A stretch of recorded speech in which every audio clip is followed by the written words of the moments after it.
All right, welcome to chapter 15. Here are the highlights of what's important from this chapter. First of all, we're talking about eating disorders.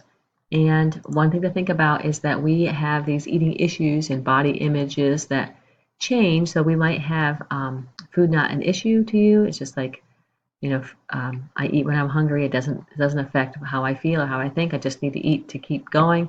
Or it's more about how you accept your body and how you feel about your body and how you should eat. So there's a continuum about food not being an issue all the way to a disordered eating pattern or, feeling very comfortable in your body to being really disassociated or hateful of your body shape and size. So those are things that are affected like psychologically with how we eat. They affect what we eat, who eats what. So it's definitely part of how we feel. So there's a lot of misconceptions about eating disorders, and you can watch this video later, but it's basically a coping mechanism. So people that are anorexic that don't want to eat, they find that's an easy way to cope with stress, to feel better about themselves, so they could be thin, so people will like them better. It's not just a phase. If you lose enough weight, it is actually a mental disorder because your mind, your brain, being when it's malnourished to that degree, actually does not think clearly and straight. So it's not something anybody can fix. It has to be treated by a medical profession. It's more common in women, but there's a lot of men too that have eating disorders. And for bulimia, some of the misconceptions are that you might vomit, but it's not always that. Some people take diuretics. Some people exercise excessively to beat off different calories they might have consumed. There's an atypical anorexic who's not actually very thin, but that's someone who was heavier that lost a large amount of weight, so actually has a lot of symptoms of anorexia but doesn't look underweight. And then there's some ethnic differences, so minorities tend not to seek help even though they might have the same issues. And you might see anorexia or bulimia in any age, it's not just young adults, but that's more likely. But those are, it could be anything. So we have not just women. There's more women that have anorexia than men, but men have these other issues called muscle dysmorphia, where they often if they have issues with their body, they want to be more muscular, they want to be larger because then they feel better about themselves in the same way that females might feel better about themselves if they are thinner. So there's lots of ways that we try to want to change how we feel by how we eat. The factors that lead to disordered eating are largely genetic and biological and somewhat social and cultural.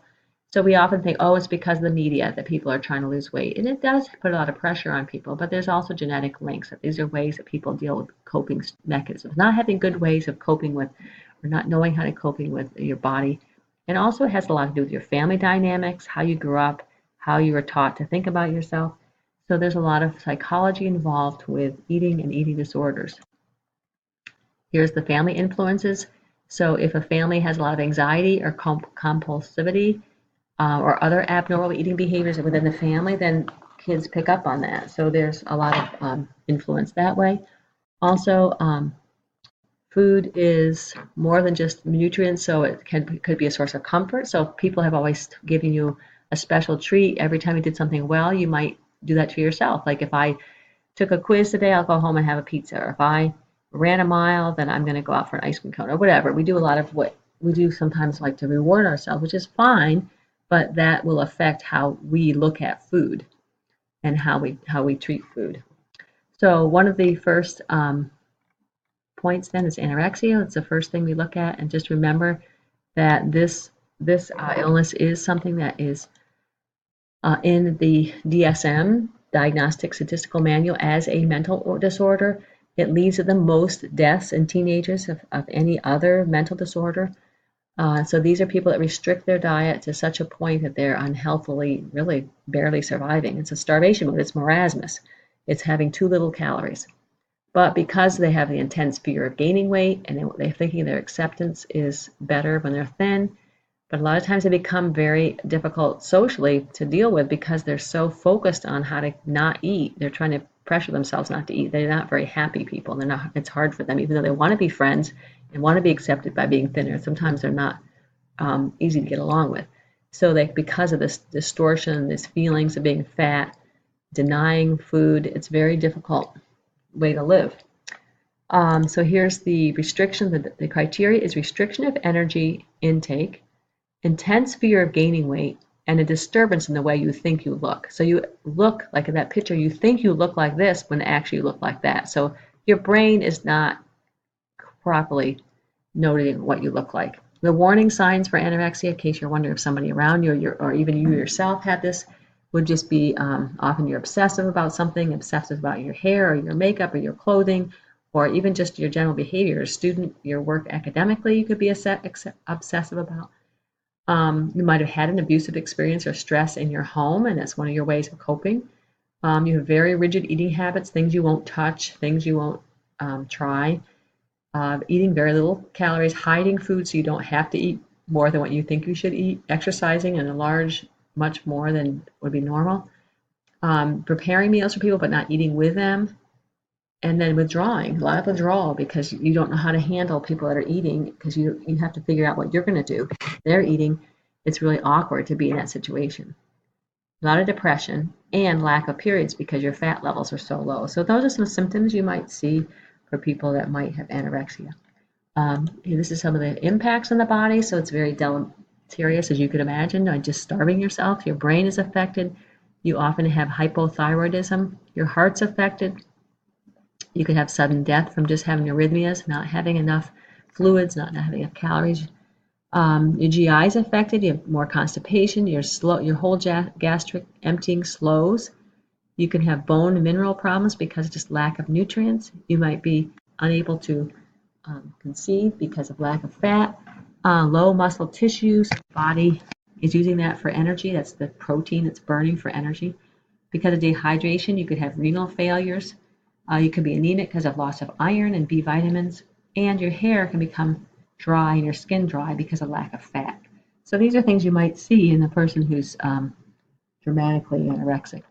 As far as this other eating disorders, there's also bulimia nervosa and binge eating disorder. And there's some things they have in common. They have in common that they're often iron deficiency anemic, at least these two here. And then also they have possible losses of potassium, which leads to a lot of dizziness, irregular heart rates, dental decay, and constipation. Those would be common amongst these two groups.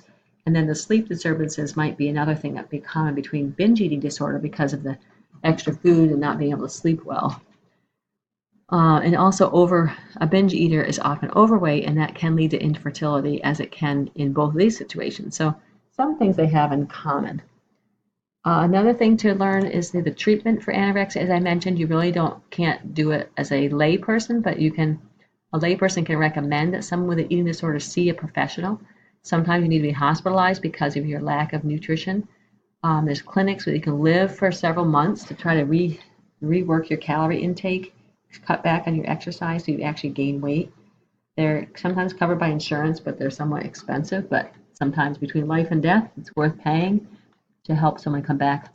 So with a person with bulimia nervosa, the symptoms for that are a little different. Here we have recurrent episodes of binge eating followed by compensatory behavior. So that could be, like I said, vomiting, taking a laxative, or exercising. Often people are not diagnosed because they're usually normal weight. They don't look any different than anybody else. Common behaviors would be frequent weight reduction diets, so they might go on dieting a lot. Impulsive living, like just doing things impulsively, not really thinking about what they're doing. Not really involved with their family, but kind of independent. Not so many men, but 10% of these could be men. And so those are a few of the things you might see. And then the signs would be missing food, like in your house, you might think, I thought I had a whole box of those, ice cream bars, and they're all gone. Or you might see signs of vomiting, which could be lacerations on their hands. Candy wrappers, extra food, around. That's because of the large eating that goes on. And then the other thing is you might understand the binge purge cycle. So what happens if someone goes in a strict diet? So these are impulsive people that might try different diets to cut back on calories, and then they have a lot of tension and they have a lot of craving because they are cutting back their calories, maybe too much. And so now they're so hungry that they can't really control their eating. They overeat, which is the binge eating. And then they feel so guilty that they just ate too much that they actually purge or do something to lose that weight. And then they feel, guilt, disgust at their behavior. So they go on a diet again. But now they're on this diet and they don't get enough calories, so then they start overeating. So it's just really, it's almost an addictive behavior because your potassium and sodium levels from vomiting become so depleted that you actually do crave to eat again because your mineral levels are so low. So it actually is a physiological and a psychological craving to continue eating and continue in a cycle. It is not easy to break, and again, it requires professional help. So the effects of bulimia in your body are, again, anemic. It can also weaken your heart. It can also cause dehydration, intestinal problems, hormone problems, muscle fatigue, ulcers in your stomach, swelling in your cheeks and your neck area, a lot of cavities, and depression because of your fear of gaining weight, and a lot of dizziness because of the vomiting, if that's what you do. So there's kind of a general malaise. And the last eating disorder, the binge eating disorder, is, as we mentioned, just eating large amounts of food but not accompanied with compensatory behavior. So just hanging out, just overeating. And again, this is isolation. You can eat large quantities of food because you're embarrassed. You don't tend to eat in public. It's very stressful. There's a lot of anxiety and anger and loneliness. It's again a coping mechanism, a way to reduce stress. We often eat very high calorie foods, kind of because of the serotonin, the things that kind of help relieve your depression. We tend to eat sugar and sweets. And then the treatment for this is to eat in response to hunger, like need to re-taught how to eat when you're hungry and not just because you feel a certain way, how to eat, moderate your emotions, and it also can be a support group. You might need a support group, you might need antidepressants because maybe that's the problem. So the last thing to remember from this chapter is that there are other eating disorders that are kind of odd that you might not have heard of. One is, well, this you probably have heard of, the female triad. So people that are just, especially girls that are athletes, and men too, there's actually a male athlete triad that they have such low, their calorie intake could be normal, but their exercise is so great that they have a lack of the menstrual period and they could lead to bone thinning. So those are things to remember, those three portions. And for men, it's very similar, except for instead of lacking menstrual periods, they actually become infertile. And they also can have more shin splints, and it can affect their bone density. So not getting enough calories as an athlete. Another eating disorder you might have heard of is muscle dysmorphia. So for guys, they're afraid to having too much fat, so they want to have as much muscle as possible. There's even some females that feel the same way, so they're preoccupied with weight lifting, and protein supplements to keep muscle. Often they can become very isolated again, avoiding social contact, afraid of what people might think of them. So that also could lead to some other psychological problems.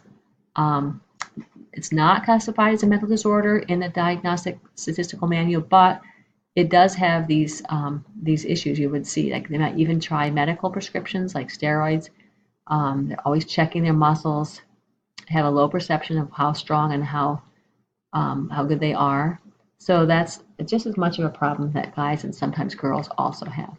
And another eating disorder is, maybe you've never heard of this, is diabulimia. So look at that, diabetes, bulimia. So here we have people that are diabetic, but instead of taking their insulin, they'll skip their insulin doses, which are normally a type 1 diabetic needs insulin, and instead they'll try to compensate for that by eating very low levels of food and just a little bit to kind of maintain their blood glucose without the insulin. It's very dangerous because for a type 1 diabetic. But for a type 2 diabetic, you could try to work with that, but often they will overeat also. So that makes it even harder for them because their blood glucose levels aren't normal anyway, and so they binge eat and it messes up their insulin balance. And then another one you might see is orthorexia. So here we're talking about people that they don't want to eat things that aren't healthy. So they only eat organic food or only grass-fed beef or only natural, uncaged chicken and so forth. So you might see someone with that tendency. And the last one is you might see night eating syndrome. So people that have trouble going to sleep will often eat late at night to help them to sleep, or if they have any kind of sleep disorder. So they become very obese because they're eating and sleeping without really exercising. So that's the highlights of Chapter 15. Thank you.